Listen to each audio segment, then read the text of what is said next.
Believe in yourself. You won't get anywhere if you're still having doubts, if you're not trusting in your own abilities. With time and effort, your skills will grow. And you just have to trust that that will happen. But Jayla, I'm not seeing any results. I'm not seeing any progress. Screw the results.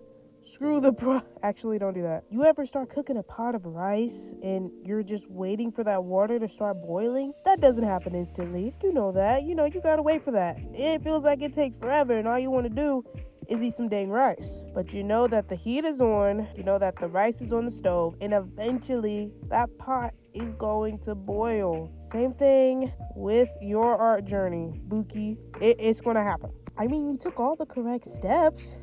You read the instructions on how to boil rice. Whether you put too much water in there, whether you maybe got the heat on a little too high, you know that water eventually is still going to boil. Like, at the end of the day, you're going to be eating rice. So it just all depends on your faith in it or not. You could abandon that pot. Maybe, it took too long. Maybe that rice is never going to boil. I'm just going to eat some corn instead. That doesn't make any sense. But what I'm saying is just have faith in yourself. And you can do it. It'll happen, dude. Stop stressing. Why are you stressed? This next one's going to be a bit controversial, but I'm just going to say it. Always compare yourself. All right? I'm just going to say it. Everyone's been telling you not to. It's not good. Oh, it's not good to compare yourself to other people. Yeah, it is. Yeah, you are. You're going to...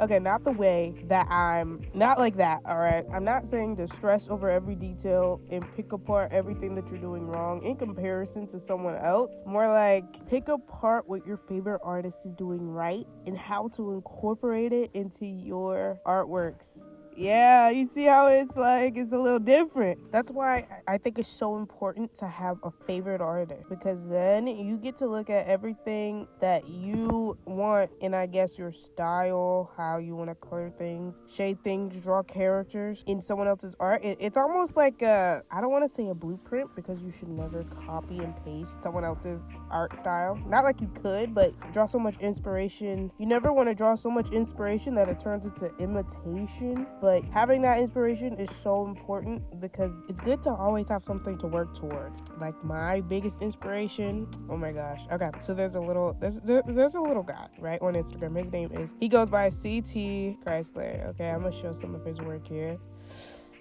I could eat his work for breakfast, dude. The way he draws characters, scenes. He's like a storyboard artist. He kills it in every way imaginable. And oh my god, dude, like his work, he is what I believe the sole reason why my art improved so much, because like I wanted to be him. I wanted to be that guy. I wanted to be that dude. And not quite there yet, but we're working on it. It's that knowing that there's something to improve on, and it's having that inspiration, and it's working toward becoming that.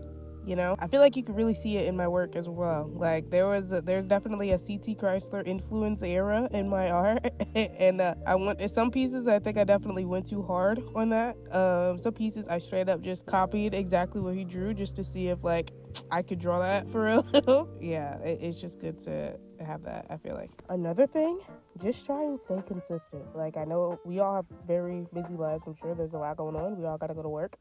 We all gotta pay bills. We all gotta run it up. Nobody's gonna buy those groceries for us. But even if it's just 10 minutes out of your day, that consistency over time is going to make a world of a difference. I'm telling you. So try to draw daily. Try to get in the minutes that you can. See, me personally, I was virtual schooled like my entire life. So all I had was time to draw and just not do my schoolwork. So that's maybe that's a bit of a crutch. I kind of just always had time, and drawing was always what I wanted to do. So that on top of it, I guess, is what allowed me to get where I am now, at the pace that I did, I guess. But still, even if you don't have as much time as a homeschooled little nobody, you can still improve at a consistent rate, and at a rate that you will definitely notice. Back to that having faith thing. Another super important thing, now that I think about it, is almost kind of like the most important thing, is having a good support system. People around you that will hype you up and remind you that you're on the right track is so important. Post your art.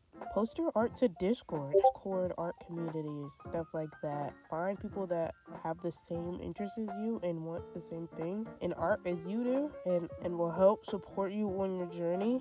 And that little boost, that support that you get from others around you who are not only supporting you but are also doing the same things as you is so important, and it makes a world of a difference to your motivation to want to get better and things like that. Like in my case, I was really lucky to have a very supportive family and then really supportive friends who also just like hyped me up with every post, and that really makes a world of a difference. That support system is just so important for I feel like every artist to have.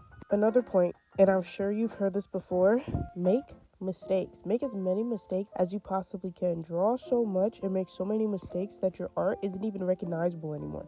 Make so many mistakes that you just got a black page on a paper which was white beforehand. Like, okay, I'm being dramatic, but what I'm saying is be okay with making mistakes, right? Because the more you make, the more opportunity there is for you to fix them, pretty much. And that's really the hardest part, right? Is being okay with your work being kind of doo-doo for a while. That doo-doo stage is where a lot of artists stop.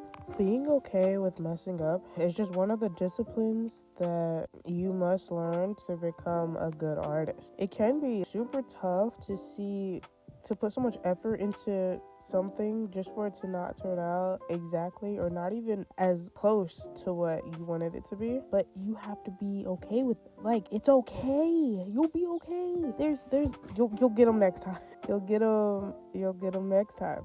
Just keep going at it. Like, that's where the faith comes in, that's where the consistency comes in. Like, these all tie into each other, and the more that you incorporate these qualities in your work ethic, the better you'll become. And lastly, don't burn yourself out. Remember what you started drawing for. You started drawing because you wanted to make Undertale fan art. You started drawing because you liked My Little Pony and you said, hey, I want to draw a little My Little Pony. Or you like comic books and you're like, yeah, I want to draw my little comic book characters or something like that. You know, you like anime. So you wanted to draw Goku. Like, Don't forget why you started drawing. Don't burn yourself out because you're not like meeting this standard that you feel like you have to meet, because there's no such thing. You're doing fine. You're doing great. Your journey is going great. No one's ahead of you. You know, a lot of artists beginning think that, oh, these people, this person started at this point and now they're so good at this point, and oh, why aren't I doing that? But like, everybody works at a different pace, man, dude. Like, you'll get there. It's fine. Have faith in yourself. Trust and believe. You got the pot. You got the rice on the stove. The water's gonna boil. You know, it's gonna happen. You'll be eating good rice real soon. Yeah, that's it though.